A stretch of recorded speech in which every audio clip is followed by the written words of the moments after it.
Gunane tangan dinggo nyandak. Gunane sikil dinggo Mlaku. Gunane ati dinggo Ngrasakne. Lah nyapa nek roh sinden ayu Sik. Kabeh ki mbok omongne. Gunane iki nggo apa? Ya iki apa? Kok iso tekan kono iki lho. Sing bahaya ya kuwi. Manuk lanang apa wedok? Ajune. Manuk lanang apa wedok? Manuk lanang ya? Alah kok iso dadak. Mikir ora pancen kabeh. Ngaturaken sungkem bekti kula kunjuk kagem panjenengan. Ngaturaken kalepatan Mbak bilih wonten kladuk ngatur nyuwun pangapunten saageng-agengipun. Dawah sami-sami Mas Klidik. Momentum setahun sekali aja mung dadi seremonial. Amin amin. Namung tetep iso dadi cara tolok ukur utawa introspeksi mawas diri kula kalian panjenengan nggih Mas Klidik. Leresipun mekaten Mak Cangik. Nggih. Kula panjenengan menika mboten nuwal kesalahan kekilapan ingkang cumondhok wonten ing sisih pundak kiwa lan tengen kula panjenengan. Nggih, nggih. Alhamdulillah suwe ora jamu kula nyatane kalih panjenengan iki wis sawetara rada kangen. Amin. Iki ana jalaran panjenenganing Bapak Gunawan nimbali kula sak kanca kepanggih kalian panjenengan. Alhamdulillah isih ketemu sehat, isih ketemu awet, Amin. isih ketemu bahagia, tur isih ketemu awet. Sing omah-omah alhamdulillah. Mula dalu menika insyaallah Pak Gunawan ngentekke ragat golek nikmat. Nggih, kersanipun slamet donya akhirat. amin. Hidup yang bermanfaat Amin. insyaallah pikantuk syafaat saking Kanjeng Nabi Muhammad sallallahu alaihi wasallam. Amin, amin. Wah, Niki jan. Mas, Pripun? kula nderek bombong nggih.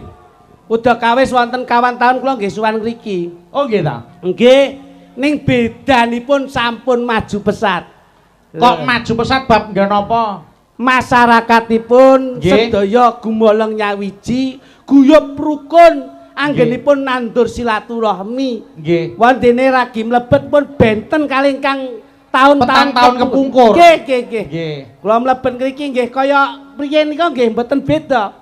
Napa-napa nggih sampun didahke masyaallah nggih. Nggih. Nah, Niku tegese masyarakat niku ayem tentrem Mas alah Lidik. diaturi sedaya cemawis, Mas. Nggih. Sedaya cemawis. Heeh. Kula lagi ndugi nggih teh panas pun metu. Leres. Rokok disuguhke. Nggih. Soto ditokke. Heeh. Keluarga besar saking Pak Gunawan leh ngaturi dahar. Monggo dahar Mas Lidik nggih aku ngono. Sami kalih kula nggih to. Wis dadi unen-unen. Nggih. Seniman ki nek mulya ya kaya raja, ning nek sengsara sak ngisore kere. Lah Wis niku. tenan. Ning nggih sayange siji kok Mas. Apa? Kula ken dahar niku suguhane soto ning ora enek sendoke.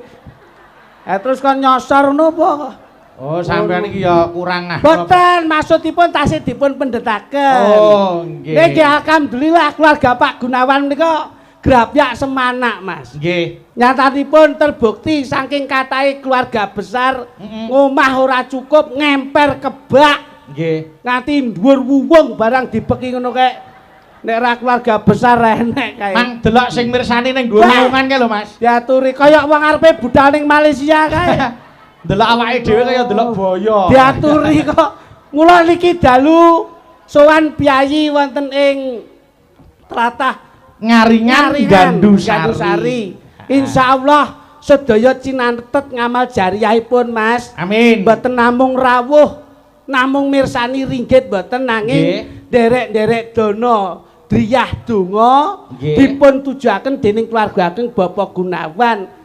Insyaallah ridho lan hidayahipun sedaya masyarakat sedaya nampi kabarokahan. Amin. Anu ngeten Mas Lidik. Nggih. Pak Gunawan pinanggih kalih kula Mbak Cangik. Kula rumaos bombong kepanggih kalih panjenengan. Gandeng gadah kula niku ayam nggih to. Panjenengan benjing kondur ajeng beto ayam urip napa telur lha muni ngenten-ngendikan ngono kuwi. Alhamdulillah. Lah akhirku tak nggawa pitik urip tak keke bis ya ta. Terus ya gone tak tinggal. Aku wis pilih ngeboti pitike wae.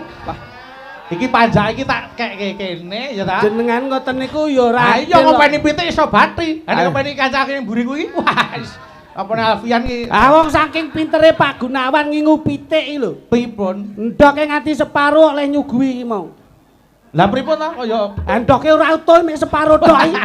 Ya niku butuh ya. Nggih niku. Ora dipoto kok Mula ngiringan. alhamdulillah niki percontohan pite horen nggih. Ya Allah, ya Lah Allah. wong jenenge lanange ya. kula kalih panjenengan iki ya iso jagoan kepenak lho. Heeh. Mbok ya paling ora ki njawil pundake adine ndur. Aku tak kepengin jagongan ngono lak kepenak to. Nggih. Ora kok terus meneng ngeten iki. Ya aja meneng to, Mas. Nah, jenenge. wong ya nyambut gawe padha ning dhuwure kok ya ming krana tentenan ki ya nggih ngopo ngono lho. Nggih, kudune iki ya saling mengisi, ngono. Ora ngomong Selamat kandhane. malam, Mas Kluthuk. Maju rono. Wis kowe iki raimu ireng wedake ora kandel. Dadak nyisih rene ya ngopo ora. Jane iki penak omongan terus no. Aku iki meneng iki bayaranku ya padha lah sini. Ora kok tegese perkara bayaran ning tanggung jawab kuwi sing penting. Ngono lho. Dandani apa-apa ora pantes blas. Aku gumun Mas Bayu. Piye? Ager dagelan iki menawa sewu wira pradangga panjenengan ngagem beskap ya wasis kabeh. Nggih. Njur kula nikah rikala semanten. Niku lak dipun dawuhi pengrama panjenengan. Nggih. Letik dandan sing mriyayi nggih mo kula ngoten. Nggih. Niki kula dandani kok ya ora mriyayi blas iki. Piye jajal? Malah kaya takir klontang niki. Ora apik blas iki. Oh no. Alah mesem. Apa mesem iki lho. Apa urung apa-apa wis mesem ya gembagus kowe. Sing mesem sapa? Lah Seliten capar kok mesem. ayo kono ndang. Mas Kluthuk. Dalam Mas Bayu. Seneng ora. Aku ya seneng ora kira-kira kalih jenengan iki ya. Masyaallah. Pripun, Lah Mas? piye? Kula ki wis pirang taun ora ketemu karo panjenengan. Lah. Alhamdulillah, aku ki kok kangen lho karo Mas Klitik. Loh. Matur nuwun Den. Pancenipun kula sampun mawantu-wantu kalian kanca-kanca. Binjang menapa saged sapet jagong sak kelir kalih panjenengan. Diaturi. Saya to Mas. Oh jan dawuh pripun? Kula ki wis pirang-pirang taun ora ketemu karo jenengan. Kalih kula ora nggih. Nggih. Kula niku kangen tenan karo Mas Klitik. Lah niki sing dadi catetan niki. Mula kangen kula kalih panjenengan terobati wonten dalipun Pak Gunawan. Saestu. Niki Gus. Kudune iki kangane kalih kula. Kok kangen karo Klitik iki piye to sampean jane? Loh, mergo nek kula ketemu Mas Klitik mesti ketemu karo jenengan. Dadi yen iki katut. Wah. ngoten lho. Ngono. Aku seneng. Panjenengan berdua ini tidak bisa dipisahkan Ora iso. kecuali maut. Bener, Pak. Nah. Ngono lho. Padha karo dalu menika. Apa? Ayo apa? Lah ya padha karo dalu Mas. kuwi piye? Bengi Sing apa? mirsani kathah. Dalu menika muga-muga ora bakal ana sing misahne dalam rangka maut sing misahne dalam rangka meresmikan musala menika muga. Kosong respeke musala. Apa iki? Lenggahe Kang putra lan putrinipun Pak Gunawan dipun catet wonten masyarakat disahke wana negara yen bengi iki dilenggahke ana ing damparing keprabon. Dilenggahne apa ora iso linggo dhewe piye Mas? Dilenggahke iki dadi pinanganten sakarone kuwi lho. Rumangsamu ki ora ngerti kok. Mugi-mugi Pak Gunawan kalih garwane dados teman-teman.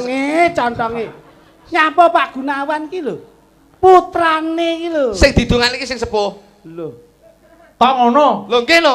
Manten anyar klek paribasane seneng-senenge diomongi kaya ngapa sok kala direbokne kuping tengen ditokne kuping kiwa. Oh. Sing sepuh ki didongakne muga-muga awet ben bisa dadi contoh dadi patuladan anak lan mantune. Weh, Anak mantune didongakne apik, lek wong tuane iki nun sewu bubrah, Apa ya ora iso nggih? Apa ya lho ya lho. Sing didongakne ki bapake lan ibuke, muga-muga anak bisa nyontoh bapak lan ibuke. Amin. Bayangane anak kuwi gumantung saka wong tuwa. Nah, Heeh. ngoten lho. Iya ya, kok lek muring-muring iki lho. Dadi sing didongakne menika Pak Gunawan kalih Bu Gunawan. Bu Asiati. Bu Asiati. Bu Asiati. Bu Asiati kali Pak Gunawan. Nyapa Pak Gunawan karo Bu Gunawan? Lho, Kowe lek- nek diundangi salah lho kowe. Lha nyapa? Pak Gunawan karo Bu Gunawan sik indah. Lha ya. Pak Bayu kali Bu Bayu sik indah. Pak Klitik kali Bu Klitik sik indah. Lah saiki nek Pak Kluthuk Terus gandengane blu kutuk ngono ki. Apa ya penak? menika Pak Gunawan anu tindak jagong kalian Bu Gunawan lho ngono. Menika Mas Klitik tindak jagong kalian Bu Klitik lho. Menika Pak Kluthuk jagong kalian Blu Kuthuk. Alah. Wis kowe ora usah dadak gawe ukara Pak barang. Ngono lho, wis santai ngono. Wis ta. Mbok lokle blu kunduk ya ora apa-apa, jeneng elek ya ora apa-apa. Tapi kan sampean karo bojoku asline. Lah piye to? Sampean lokle bojoku elek jenenge ora apa-apa, Pak. Terus profesi. Tapi asline lho, iya lho, Bos. Piye asline piye? Loh. Piye? Nek Ngomongke apa? garwane Mas Bayu mboten sombong, Den. Napa? Lenggah nderekke keng garwa, memberi doa dan support. Sing ngomong sapa? Lho. Lah lenggah niki ngapa nek ra nderekke keng garwa? Sing ngomong sapa? Kowe iki ora paham kok. Itu karena dilema ketakutan dalam rumah tangga. Kowe contongmu ra anggeran blas lho. Ora angger gableh kowe. Nek dindikon arep kaya ngapa wong ki nek wis ditembungke sakinah mawaddah warahmah sing wis disampaikan karo Mas Bayu kuwi dilakoni bengi iki. Lek dilakoni kanthi ikhlas, kanthi tulus, kanthi percaya. Mbak Yu utawa garwane Mas Bayu ki ning omah tengok-tengok tok turu wis penak. Ayem. Ayem. Lah nyapa ndak ngetune Mas Bayu? Ini berarti ada gejolak-gejolak. Gejolak-gejolak. Genahno. Pangapunten, Mas. Pangapunten. Contongi kluthuk. Ora apa Mas Ben. Ora ngawur. Wis aja ngawur. Ayo. Neng dindinggon. Kesetiaan seorang istri itu akan mutlak di bawah suami yang setia. Di mana ada suami yang setia, istrinya akan juga ikut setia. Di situ ada suami yang sukses, pasti di sebelahnya ada istri yang setia. Kata-katamu ki tolong aku gaekno kata-kataku temokno sing kata-kataku tak tapukane lambene. Yen kok iso lho. Yen nanggerono sing lanang sukses, garwane mesti setia. Udah mesti. Loh, berarti lek kata-katamu kaya ngono kuwi di situ ada suami yang sukses, di sampingnya ada istri yang setia. Kowe lho pelajaran bahasa Indonesia apa ora? Ngertos. Enek antonim, enek sinonim, enek lawan kata, enek persamaan kata. Nggih. Lek goleki lawan katane, di situ ada suami yang sukses, di sampingnya ada istri yang setia. Lawan katane, sok belek sing lanang ora sukses, sing wedok minggat. Kuwi gek sing diomongke sapa? Lho iya apa ora? Aku kok sosok ketar. Sosok ketar-ketir aku. Ya ora. Lho, wis iya ora? Terus piye? Iki pelajaran lho. Iya ya. Dadi kata-kata kuwi perbahasa kuwi salah. Sing bener kuwi di situ ada suami sukses maupun tidak, di sampingnya pasti ada istri yang setia. Dadi ora mergo suamine sukses. Ngono lho. Iki delok. Tapi tanggapan rame kancani. Terus. Ngopo? Piye? Hangangi ngopo? Ora kekrek lambemu muni ora. Ayo, ini karena dampak dari pendidikan yang tunggul. Ngono lho. Nek didik keluargane apik, mesti tundane ya apik. Apik kaya aku iki lho. Nah, alah. Rupamu kaya genset ngono kok. Piye? Aku tak nyonton nek apik kok sampean piye coba. Mas Bayu teruji lho. Teruji apa? Loh. Iki diantara dua. Kepiye? Kok sing kok diantara dua? Siji ngatur manajemen. Terus sing keloro dalang iki mesti jajarane wong ayu-ayu ngene iki. Ini ada dilema ketakutan. Mas, lho, gunane mata nggih apa? Nyawang. Gunane irung nggo ngambu. Gunane kuping nggo ngrungokne. Gunane lambe dienggo ngomong. Gunane tangan dienggo nyandak. Gunane sikil dienggo mlaku. Gunane ati dienggo ngrasakne. Lah nyapa nek roh sinden ayu kabeh ki mbok omongne. Gunane iki nggo apa? Lah iki apa? Kok iso tekan kono iki lho. Sing bahaya ya kuwi. Oh, ngono ya. Lho iya. Oh, nggih. Nyawa. Iya ya. Aku iki lho. Ngono. Aku ngene lho. Iki mergo ngetut iki mergo kuwi. Mare klithik gawe luwengan dhewe iku lho, Manas. Ora kok perkara ngeten iku, Gus. Ora. Mripet nyawang tok. Iki kambu tok. Esuk-esuk nek mu nyekel rada suwe wae. Aku sik to. Rong dina wingi nyekel mek lip ngono tok. Lah kok iso nyekel mripat karo nyekel nuthuk gula iki piye karepmu? Cempolo. Kena mboten? Piye Mas? Ngono lho, Bos. Mulane sing damel ngene. Dalam rangka nikahipun Mbak sinten wae? Mbak Dila kalih Mas Galih. Ngene, tak omongi. Kowe rasa ngomongi. Loh, saya itu juga wajib aja. Loh, ngewene. Lah ya wis ben melu ndongake kok. Aja ndongake. Kowe yo kaya ngono. Sik. Kok kaya ngono? Genah dongane apik. Ora usah ngomong. Aku ki ora usah ngomongi. Sing ngomongi ki sing kaya aku ngene. Dongane iki apik klitik kuwi. Alah, dongane apik tapi nuwun sewu. Apa? Aja kowe, aja ngomongi. Awake dhewe mung lelak. Aja nganti nek Lek perkara keluarga sing ngomongi aku. Aja ngomongi kowe. Saestu kok, Gus. Nek panjenengan bener ta, Pak? Saestu. Oh, alah. Kabare bener. Aja ngomongi. Apa terus kabar? Ora, kabare wis saiki usaha ya ta duwe. Iki bener. Nggih. Ya. Ro ngono ra budal aku. Ayo ngomong. Lagi nih. Ngene. Abang rampung. Wong kaya aku ngene iki lho. Iya. Luluh lilih. Lemah. Ayu-ayu ngene iki aku keguh ya ora. Masyaallah. Waduh. Hebat tenan. Kolbiahmu kuat, jasadiahmu rosa. Loh, Atimu kuat. kuat Mas. Tapi sing iki ya Lah ki yo Piye ta iki dirungokke tenan wis dilem. sing ngempet ati penting. Oh Mas. nggih. Kita harus mempunyai prinsip Mas Galih karo Mbak Dila. Bahwasanya kalau kita hidup berumah tangga, sing penting itu mempunyai moto yaitu happy wife, happy life. Wah, ora enek kok moto mereke kuwi moto iki anake Ajinomoto. Cap mangkok merah. Ketok lek jenengan iki nunsa. Iki lho. Blakonmu kecipian iki lho. Kok setok kok tembungmu. Happy chef, happy life. Happy wife, happy life. Apa kuwi? Bahagiakan istrimu, insya Allah hidupmu akan juga bahagia. Masyaallah. Mas Galih itu harus membahagiakan istrinya. Wong lek bojone wong wedok kuwi bahagia, wong lanang itu hidupnya akan bahagia. Lah wong wedok ki bahagiane apa? Sepisan dikaya akeh, sing keloro aja lali skincare, sing ketelu perhiasan aja telat. Wong wedok. Wong wedok kaya ngono kuwi. Wah, lho ku nyatane kok wong wedok-wedok berarti mulya ngono kuwi. Mulya. Tapi Tapi aja salah, lek Mas Galih ki sok ben paribasane saking ganteng, sok ben rada elek aja masalah. lah sebabnya Mas. Pengorbanan seorang lelaki itu demi mempercantik seorang istri. Hmm. Iki wis menjadi riset penelitian 5 tahun kula, Bos. Lho. Ngantek 5 tahun. 5 tahun riset. Ya. Loh, nggih no. Ini sudah mengatakan bahwasanya wong ki aja keguh karo wong wedok, aja keguh karo wong lanang, paribasane lanang wong ganteng ning jaba, wedok ayu ning jaba. Kamu harus mempunyai prinsip bahwasanya beautiful because of love. Loh. Yang artinya Beautiful because of love. Cantik itu karena cinta. Kowe nyawang wong wedok ayu, yen kowe ora tresno, kuwi ora bakal dadi wong ayu. Ayu-ayune bojomu sing nang omah, ayu-ayune bojomu sing ganteng ning omah, mergo kuwi wong sing mbok tresnani. Lanang wedok aja nganti pet mbok deplon. Pet mbok dipol ki mepet tembok madhep ngulon. Kamu ya apa neh bos iki. Lah aku yo melu-melu sampe. Tenanan iki kuwi sing mlengo ae sik, mlengo sik. Iya. Salah to taun domo. Nggih mboten Mas. Mbok. Loh, kok mbok itu? Oh nggih. Nggih, leres. Piye to? Mosok salah. Wong wedok iki kaya ngono ki, Bos.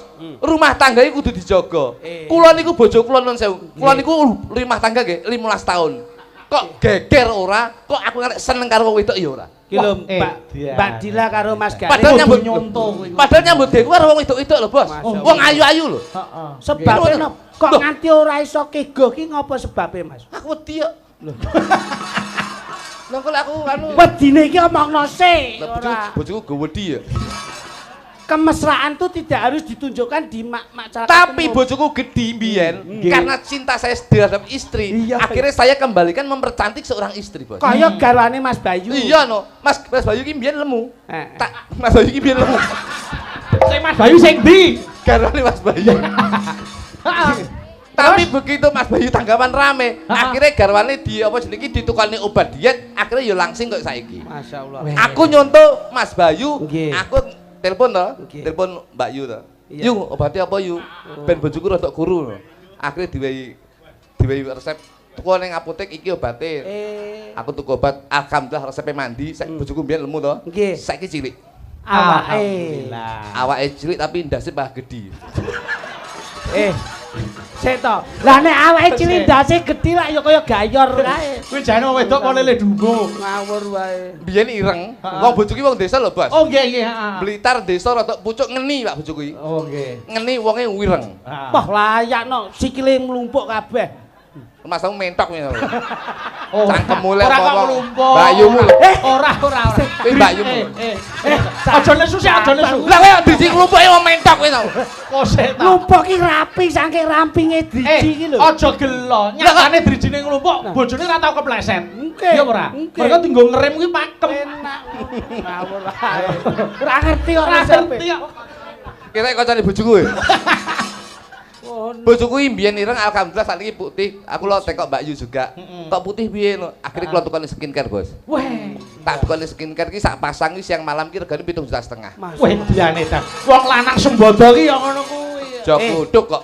Dadi bojomu mbok tumbaske. Iya lho, ben ketok ayu lho. Ben aku ora kaya karo wong ayu liyane. Jadi percantiklah istrimu agar kamu tidak terpesona dengan wanita cantik di luar sana. Loh, tadi mbok tumbaske Tak krim. tukoni skincare sing sak pasang 7,5 juta. Nek cara pakainya kuwi Siang malam.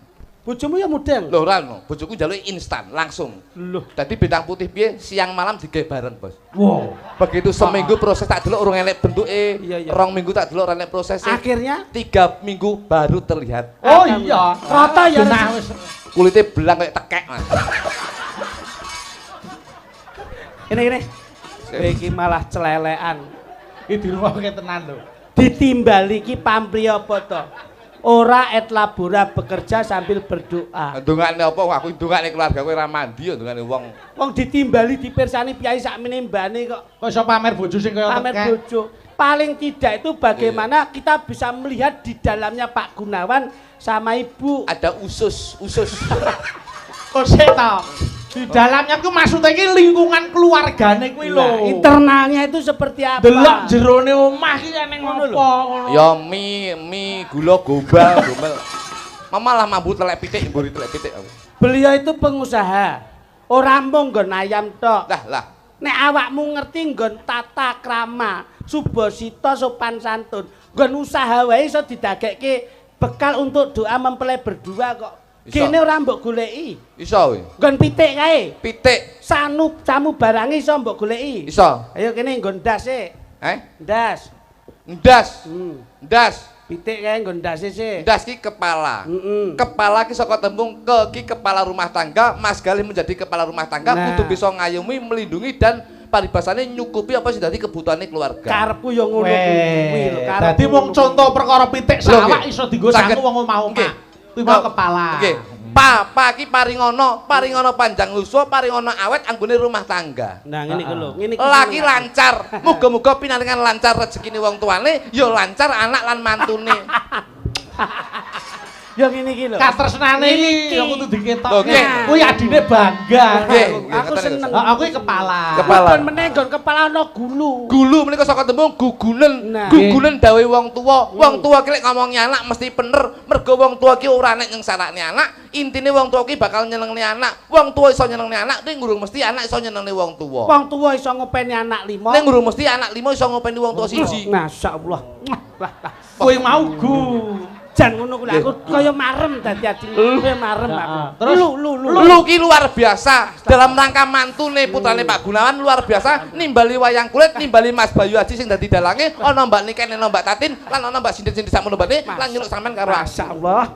Wah, Jan, katresnan iki pancen kudu. Kaya marem aku. Iya nah iso aku. Ono ki sedulur sing nyawange wah. Iso. Enek keharmonisan. Ah iya bener. Niku bar gulu medhunne terus apa? Gulu medhone nggon Dodo. Dodo ki sakon do ki dana rasa. Dana rasa ki sing penting ngadem rasa, sakmene mbane bengi ki ya dana rasa warga masyarakat sakmene mbane. Sedekah lillah. Alah. Angkeme. Aku sing ngambung. Gentenan mosok aku ora le dilat dasmu. Kok dadake melu ki ngopo? Dodo. Doneh ki dana driyah ki nyumbang sumbangan kaya mangkono kuwi lho. Duwe ilmu kanggo mulang. Mulang tinggal dhuwit kanggo nyumbang, dhuwit tenaga kanggo rewang. Lah kuwi sing jenenge Lho. dodo. Dodo. Sampinge dodo ana suwiwi. Suwiwi. Kok lah suwiwi ki apa wajar suwiwi. Suwiwi susu ki saka tembung Suwiwi? Suwiwi. Kang cak-cak ora. Sing tok kalem kowe gedhe. Suki sumpah prasetyamu sing mbok tresnani kuwi ya kuwi. Kuwi ki saka tembung wilayah rumah tangga kuwi harus diprioritaskan. Kuwi ki wiwitan biyen saka tresno, ya somben mbok pungkasi saka tresno. Ngono lho. Dadi suwiwi. Suwiwi. Suwiwi saka suwiwi kiwa. Kiwa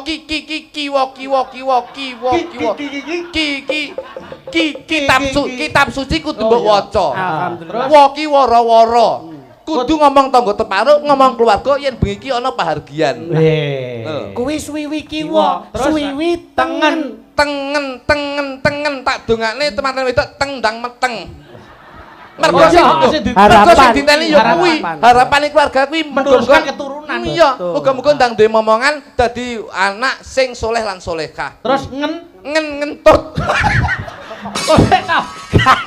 Ngen ki angen-angene so anake dadi sing apik. Lah aku pikir aku kecepeten deh. Kok iso tekan ngentut. Ngen ki angen-angen. Angen-angen Nyetut yo kesehatan. Iya. Mergo rasa ngentut ki lara. Iya. Ngen ki angen-angen sing diangen-angen wis kalem kasembadan. Amin. Lho, Pak. Suwi kiwolan tengen sampun dipun rucat. Lajeng mandhap malih, Mas. Menika wonten pupu. Pupu pusaraning awake dhewe urip ning alam dunya iki ya Gusti Allah Subhanahu wa taala. Apa? Pusaraning ati, pikiran ade iki mung Gusti Allah Subhanahu wa taala. Ya. Pu neh. Neh pusate pahargyan bengi iki ya Mas Bayu sing dadi dalange. Ngene sepetane. Pupu mandhap wonten ceker. Cekatan. Dadi wong wedok ya kudu cepet ngadeni wong lanang, wong lanang ya kudu cepet ngadeni wong wedok. Iya. Ker ki aja lali wong lanang nukane skincare. Oh iya. Enek meneh sing burung. Brutu kuwi ada telek. Yo enek berapa suku kata ngono. Brutu ki berusaha. Wong wedok wong lanang ya harus berusaha. Iya. Tuki tutupen wirange wong lanang, tutupen wirange wong wedok. Jangan kita aib rumah tangga, kita sebarkan lewat media sosial. Harus dimusyawarahkan untuk keluarga. Kemarin adalah sejarah, sekarang adalah anugerah dan besok adalah misteri. Elak tenan. Lah, brutu sik sitok. Apa? Brutu ki nggih ngetokke napa? Lencong. Telek. Jangan sampai kita itu berumah tangga, jangan sampai kita hilang dari telekomunikasi. Alah. Kuwi telekomunikasi. Telekomunikasi kok telekomunikasi. Mumpung ada suwe. Kesanipun gaya nggih, Gus. Nggih. Anu ki gandeng rampung ngrungokne anu Mas Telek iki mau. Saiki tak goleke kanca. Coba kuwi nek ora ana wong wedok ora lambene ora ngeciwis ta. Nggih. Mbak Tatin gerene sik Mbak Tatin. Oh ngoten, siap. Ayo, mriki Mbak Tatin. Monggo, ayo. Monggo. Petaram turut.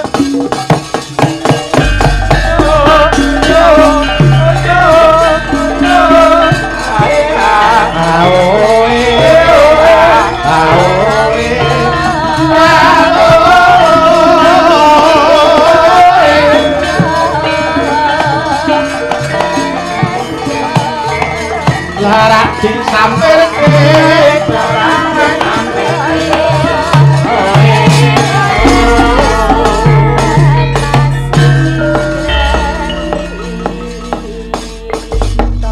Selamat malam Mbak Tatin Lujeng Dalu. Inci sugeng dalu Mbak Limbo Mbak Cange. Saya sehat, saya laris, saya kasembadan, saya kuncara asmane. Wah jan hebat tenan. Piye Mas Klitik? Piyayi kok sarwa hebat iki piye? Wong niku iso diarani priyayi mergo nek wong wadon Nggih. menekankan bahwa punya identitas yang tetap. Niki mula ketok mriyayi. Nggih. Saking Ngayogyakarta, njur tetep pakai identitas Ngayogyakarta. Terus konde ora ketinggalan, sunduk mentul nggih tetep mboten ketinggalan. nggih. Mula yen bojone pengen mriyayi ngene dinggoni niki. Kaya ngene iki nek wong wedok. Kene wae gelungan. Nek sunduk mentul ra ana kae disungkiti apa kembang. Yo kembang melati yo apik. Kembang melati engko dikira tiru-tiru. Kembang bojo. Akeh sing gawe. Bojoku ndek nggih gelungan kene tak wehi kembang api. Lah ndase mbledos. Kaya aneh. Sampe jenengane Aku jane pegang aja omong kuwi kok. karepku ki ndudohi wong wadon sing mriyayi ngene iki. Agemane kebaya nganggo slendang. Nah, disampiri slendang lah bojomu wis mbok sampiri rung. Bener. Bojoku tak taleni ning gulune. Slendang. Selendang ngene iki lho, Mas. Dicepi niki cunduk mentul. Rencana tak cepil linggis kok cengele aja. Mbok ora sia-sia nek karo wong wedok ki. Nyapa lho wong Ya wedok. jenenge anane wong lanang ki ya kudu karo wong wedok. Nyapa. Lah nek ra ana wong wedok arep piye ora? Lho, lah nyapa tuku lho. Lho ya ra, kaya ngono kok nuturi coba mau kok nuturi. Wong wedok iki paling rekoso, Mas. Ora kudu mbok sia-sia. Lah iya mbok ra sia-sia karo wong wedok. Mbiyen katon apa saiki katon apa? Ngono lho. Katon lemu ya. Lho, Katon lemu ya ben lemu malah rasah dadak lemok kita ya. lah kowe nek umpama bojomu lemu nek arepe butuh karo bojomu nek goleki piye coba? Ra kangelan kowe. Goleki apa ta? Goleki apa? Kowe lho goleki apa? Goleki apa? Kowe lali apa? Gak. Ngapa to ngrasa demek-demok? Oh, saya tahu ya. Mak iki ngapa jane?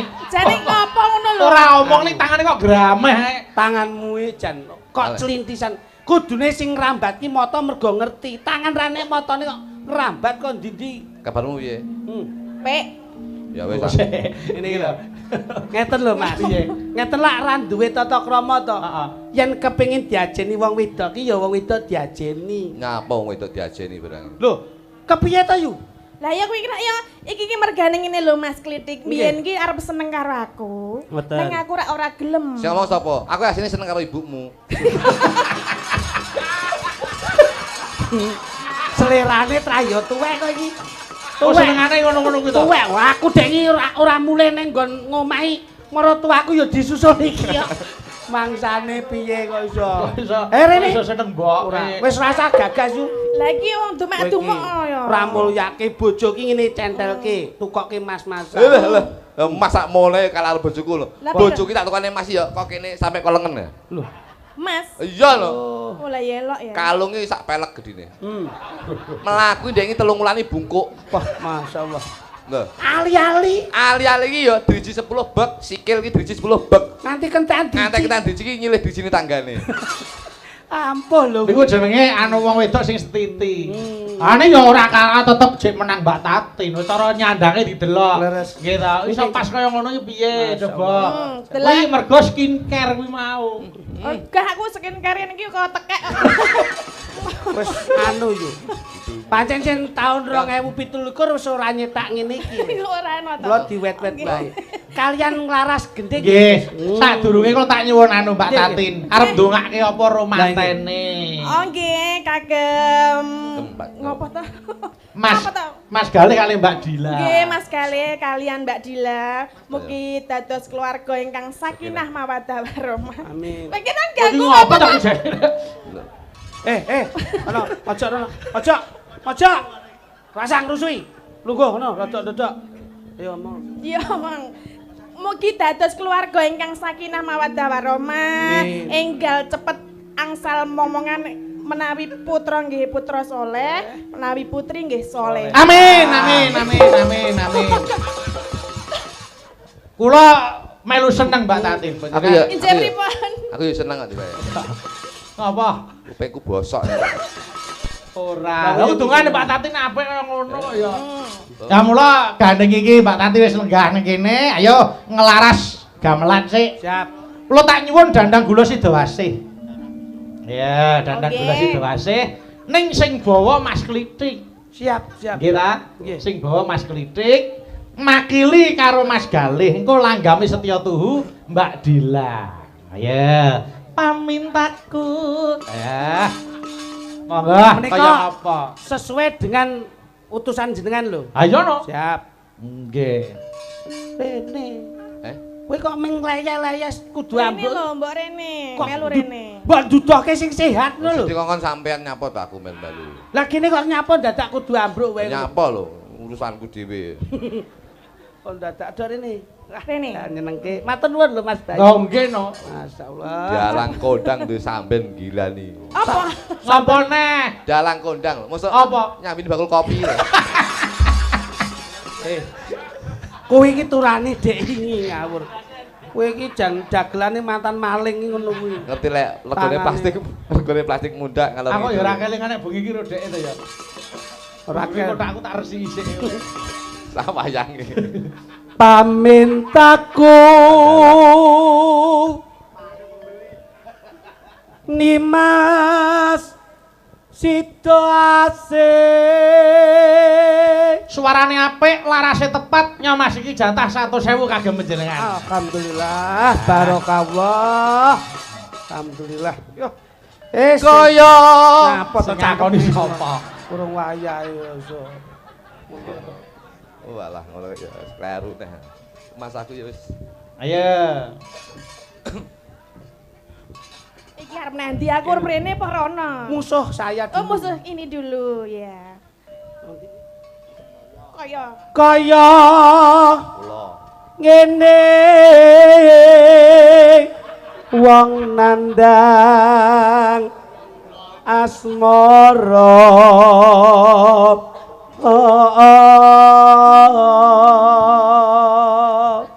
diajeng tati injih Kang Mas. sawangen saperangan warga masyarakat ana ing bengi iki katon endah lan kompak. Injih leres. Nanging ramene bengi iki ora kaya ramene atiku yen wis kalebon katresnanmu diajeng tadi. Menapa injih to Kang Mas? Menjenengan menika saestu jan ngremenaken lho Kang Mas. Kaya-kaya ora Diajeng. Nyapa kok diajeng Iki dadi apa? Kowe diajeng kok iso diajeng. Ngenteni kancane. Wis teko kabeh. Ayo. Ing sarina Kerene sak sawah duwe ngene Kang Mas. Panjenengan semua arep manuk wonten mriku nika Kang Mas. kae kenang wong tok. Iki apa ta? ibarate iki roman ngono lho. Oh ya manuke wong kae. Maksudnya Piye? maksudnya nek roman kan biasane weruh manuk lagi roman kok yo melu-melu padha kaya manuke ngono kok manuke. Lah duwe kono manuk. sing mbok sawang manuk sing sisih ndi diajeng. Menika lho Kang Mas sing warnanipun putih kalian ireng. Coba delon, kluthuk delon. Kae manuk lanang apa wedok? Ajune. Manuk lanang apa wedok? Manuke lanang ya. Alah kok iso dadak mikir. Kok manuk lanang? Oleh 100 sing keprondase kancane. Kowe iki kok manuk lanang iki buktine apa kowe kok? Lah kae lek uyung adek ya. Wong kok angger sembrono. Ayo gawake. Nggih, Mas. Ganti Mbak Tatin sing nembang. Gini diajeng. Lamun kok kemucing to Kang Mas? Kaya bombong penggalihku yen iso cecaketan marang sliramu kan. Kula injih remen sanget lho Kang Mas caketan kalian panjenengan. Coba mlaku madhep rono diajeng coba. Pripun to Kang Mas? Aduh, kaya kadudut rasane atiku yen nyawang madaran wingkingmu diajeng. Anu to bruntune ya. Wis dibasake halus ngono lho ora. Gini coba. Gede, Lho Kang Manut, sapa? manut kondektur. Apa? Kula nggih. Ora. Ayo Mbak Tatin karo Mas iki terus. Ayo.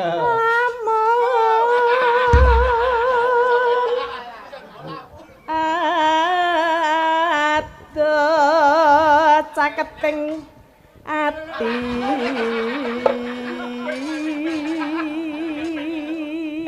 Bluk-bluk. Iya kok pateni ngopo? Pokok senengane Mbak Tatin suarane apik, larase yo pleng 100.000 kanggo Mbak Tatin. Terima kasih Mas Bayu. Alah, laris. Jan. 100.000 lho, Mas. Ayo kuwi duwe. Apa tos? Apa? Ngekel nek. Cenek lagi. Aja nembang kok ngekel nek. Oh alah. Ya. Wong kok leh mundur. Iki wayang mau diskotik.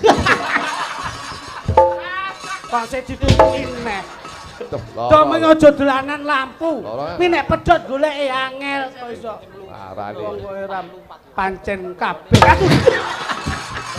Aduh. Rokok kabeh ya. Aduh. Ya. Oh, melu kae. Temi ora yak-yakan. Hei! Kok iki Dua tas kok. Kayak son horeg. Masa. Lamune lek sengok lho. sesuk ganti pasangan iki. Piye, Mas? Golek pasangan liya. Aku sing rasangku. Wis iki tak wet-wet iki. Ayo. Ganti yo. Bluk-bluk. Ayo, tutuke. Apa? Nembang. Jenengan sing ana Kowe sing lanang. Kondi. Yen cedak tan. Yen sedak tansah ngulah. Terus no? Aku nggak mau. Mau atau? Kamu aja. Aku nggak bisa. Kamu. Aku nggak. Kamu. Oh, suaramu gitu sih, aku gini tuh kayak. Oh, sing lanang sekarang. Ayo. Kamu. Coba yang cipok loh. Lek rupane kaya ngono lho. Ayo. Sida asih, ayo. Sida asih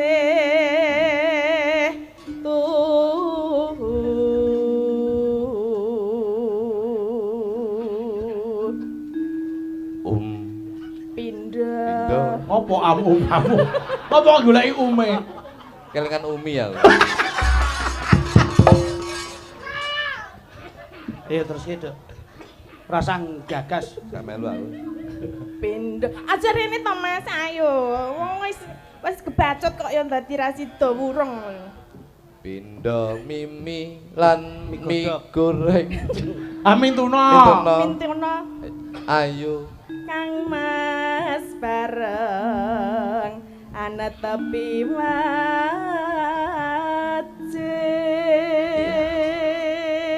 Terus Sida asih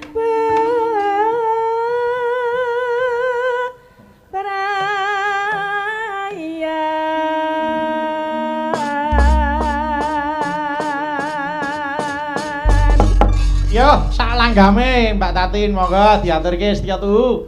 Monggo. Yo. Aku kang setya satu.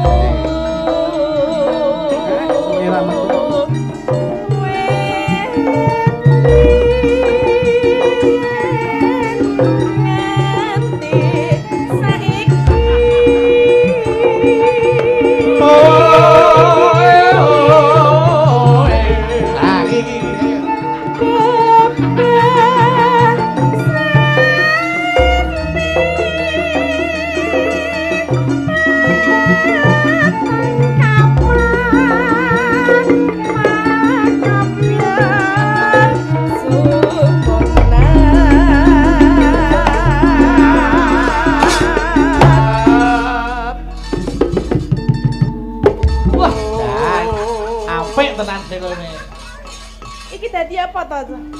Oh. Aku lemet ora.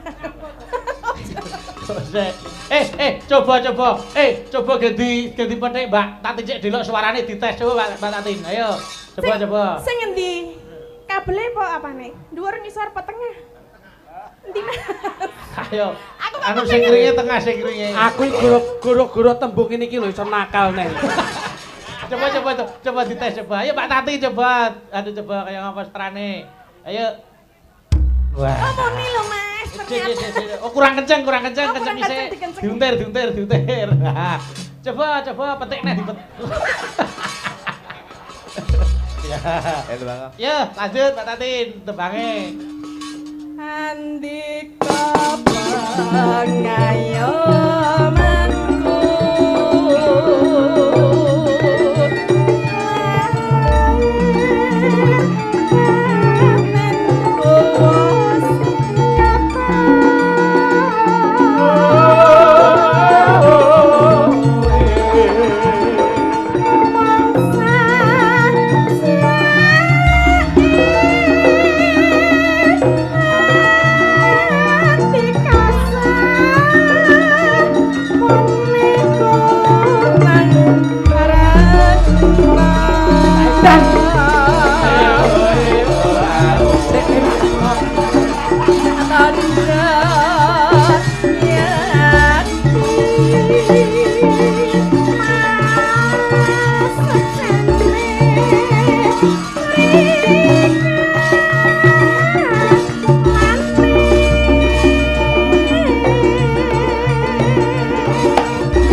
Terima kasih, matur nuwun. Mugi langgam kalih bawanipun kala wau iso kanggo sangune manten nggone mapaki Bali Wisma ing mengkenipun nggih Mas Titik Mas Purut. Ngoten Gus. Nggih.